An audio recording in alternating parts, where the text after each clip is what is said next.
Xin chào, rất vui được gặp lại mọi người trong video ngày hôm nay.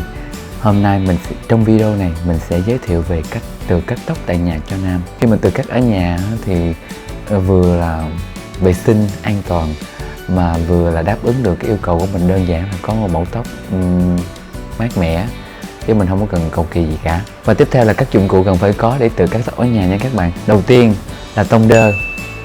Thứ hai là kẹp tóc. Đối với các bạn mà tóc dài hoặc là các bạn cần cắt những màu tóc phức tạp hơn một chút thì các kẹp tóc này nó giữ nếp cho các bạn để các bạn dễ thao tác hơn. Thứ ba là lược chải. Thứ tư là kéo cắt. Và thứ năm là kéo tỉa. Và dụng cụ thứ sáu, dao cạo. Và dụng cụ cuối cùng để các bạn tự cắt tóc ở nhà đó là một chiếc gương nha các bạn. Và bây giờ mình sẽ chuyển sang bước cắt tóc nha các bạn. Và để bắt đầu về tự cắt tóc, các bạn sẽ dùng một cây lược chải để chải tóc theo hướng từ trên xuống dưới.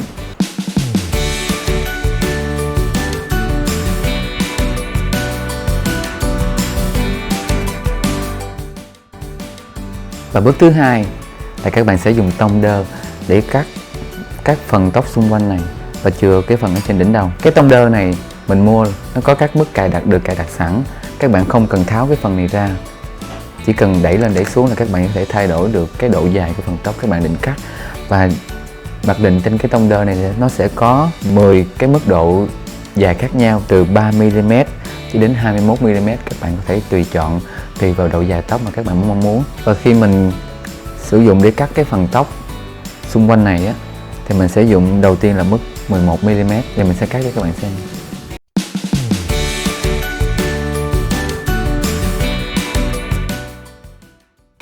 Các bạn cắt đẩy thẳng từ dưới lên trên đó.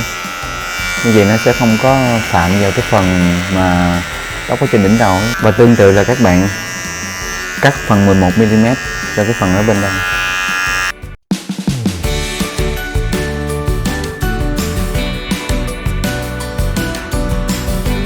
Và sau đó mà các bạn tiếp tục sử dụng cái phần 11mm cho phần tóc ở phía sau lưng.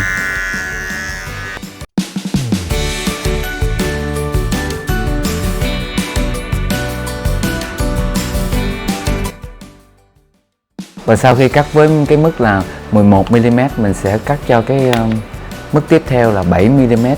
Nhưng mà các bạn không có đẩy 7mm sát lên tới cái phần 11mm hồi nãy nha các bạn, mà các bạn chỉ đẩy 7mm tới cái phần trên đây thôi, để cho nó có sự chuyển tiếp từ 11 đến 7. Rồi một chút mình sẽ sử dụng là 5mm nữa.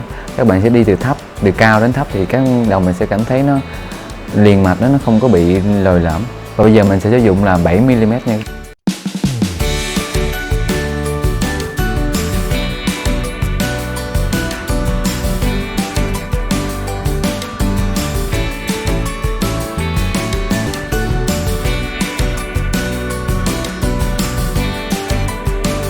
Đối với phần ở phía sau, khi mà cắt 7mm, các bạn dùng cái tay che lại cái phần tóc này. Mình sẽ chỉ cho các bạn nè, che một phần tóc tới đây để các bạn cắt 7mm.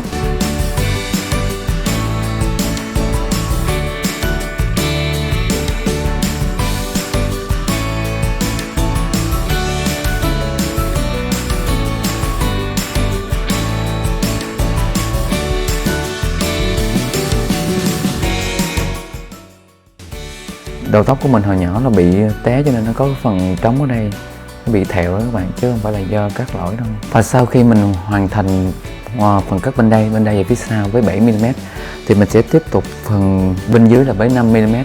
Tới cái phần 5mm thì tóc nó đã ngắn rồi, các bạn lưu ý là chỉ cắt sát cái phần bát nè, phía vòng bên đây một chút, khoảng bao nhiêu đây thôi. Các bạn không cắt cao quá nó sẽ cắn, nó không có đẹp. Bên đây cũng vậy, các bạn cắt từ khoảng phần bát ở đây, một phần khoảng bao nhiêu đây cho phần bên đây. Mình sẽ bắt đầu như thế này.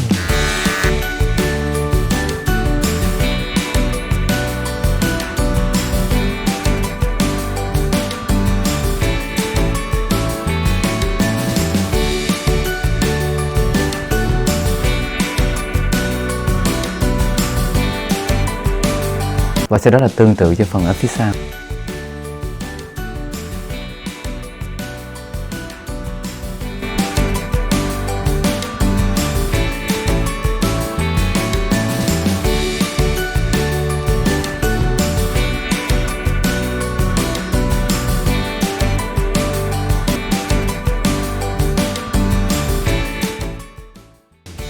Và cuối cùng cho phần tự cắt tóc đối với tông đơ này thì mình sẽ sử dụng cái mức là 3mm cho phần bát tóc và phần tóc ở ót, nhưng mà các bạn để ở phía sau ót thì ngắn thôi nhé.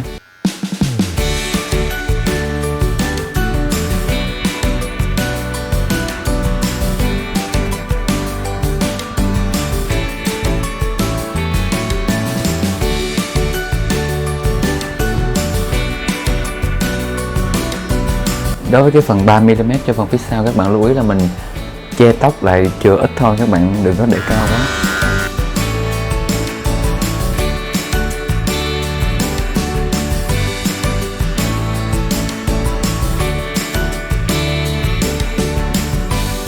Và cuối cùng để hoàn thiện hai cái bát hai bên thì mình sẽ mở cái mức này ra luôn.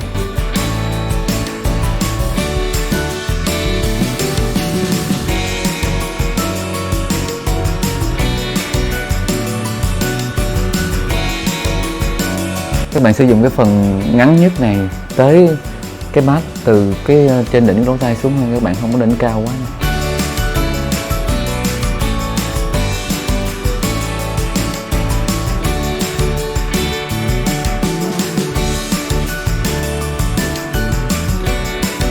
Và để hoàn thiện cái phần tóc ở hai bên này, mình sẽ sử dụng kéo để cắt tỉa cho nó có cái đường nét theo cái vành tay nha các bạn.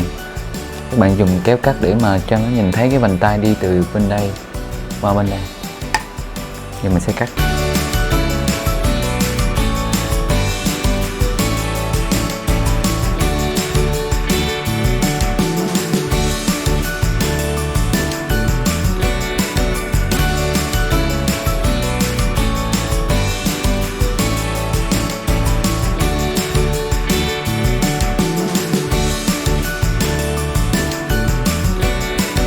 Các bạn cẩn thận là có chừng sử dụng kéo này cắt cho lỗ tai nha các bạn. Và nếu đối với các bạn nào không quen sử dụng kéo cắt đó, thì các bạn có thể sử dụng cái tông đơ với cái mức thấp nhất này.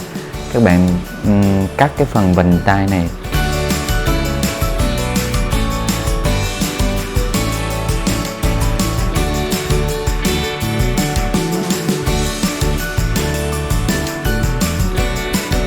Và đối với cái phần tóc còn lại trên phần đỉnh đầu, mình sẽ sử dụng mức cao nhất của tông đơ là mức số 21 để mình đẩy toàn bộ phần ở trên.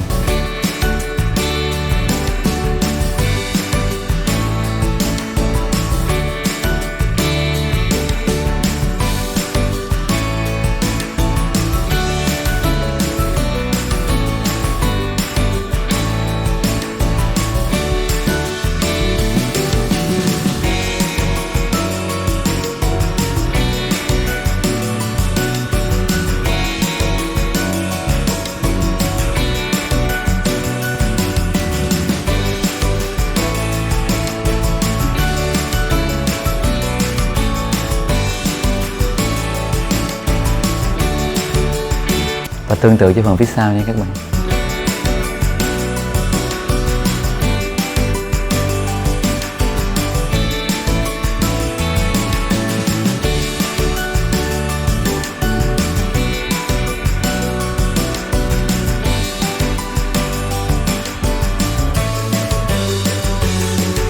Và sau đó mình dùng kéo tỉa và mình dùng kéo cắt để cắt cái phần mái, mà muốn mái xéo hoặc là mái ngang thì tùy vào sở thích của mỗi người.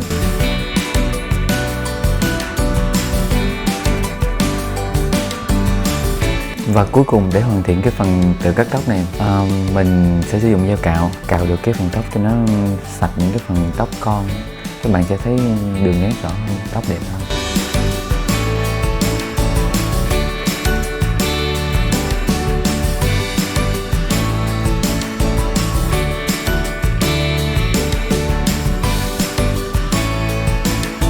Nhưng bạn nghĩ là khi tự cắt tóc phải làm sao mình cạo được cái phần tóc ở phía sau, nhưng mà mình có một cái mình cắt rồi mình quen đó các bạn, mình chỉ các bạn làm, các bạn dùng tay che lại cái phần tóc dưới đây, các bạn dùng dao cạo bình thường thôi. Các bạn dùng tay che ngang đây, và sau đó các bạn dùng dao cạo.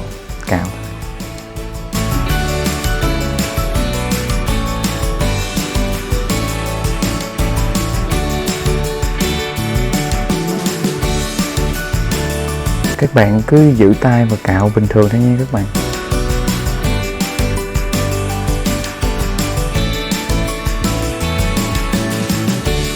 Đối với cái phần ở bên đây là mình sẽ đè cái tay bên như thế này nè, các bạn từ từ, các bạn làm từ từ thôi. Còn nếu như những bạn nào mà không có dám làm ở đây thì các bạn nhờ người ở trong nhà, hoặc là các bạn để luôn gì cũng được. Tại vì mình cạo thì vài bữa tóc nó cũng ra nữa thôi các bạn. Và sau khi các bạn cạo hai bên bát và cạo phía sau thì phần tóc của chúng ta đã hoàn thiện. Và nếu như mà các bạn thấy phần tóc ở trên đỉnh đầu này còn dài, các bạn muốn cắt ngắn hơn thì các bạn có thể dùng kéo cắt để mà cắt cái phần tóc trên đây. Đối với mình thì hồi nãy lúc mình dùng phần 21mm mình đẩy như vậy thì mình thấy nó đã ngắn bớt rồi, thì mình không có nhu cầu cắt ngắn thêm nữa, vì ngắn thêm nữa thì nó cũng không có đẹp.